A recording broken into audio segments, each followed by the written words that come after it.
in radiology, you have a lot of autonomy in terms of what you want your practice to be like.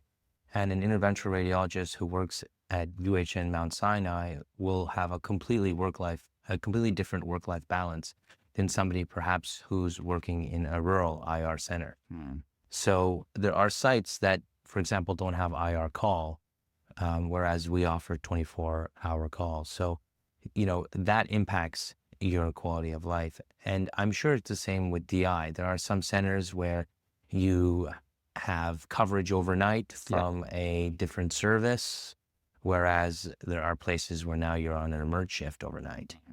So I would say that I always tell trainees that it's up to you in terms of how you want to, in terms of what you want from your work-life balance.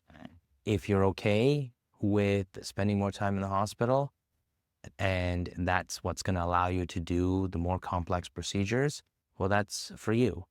But at the same time, you can still do IR and work with your hands and then, spend a little bit less time in the hospital, but you probably have to work in the community Mhm. as much. So I don't think interventional radiology has a bad work-life balance, even in an academic center, Mm. because you're doing something you love. So when you're coming in at 3 a.m. in the morning, it might be tough initially, but once the adrenaline's pumping and the patient's there and you're speaking to the family and you're able to use the skills that you developed over many years, uh, it's very satisfying to be able to go back to the family and say, hey, listen, we were able to save your family member's life.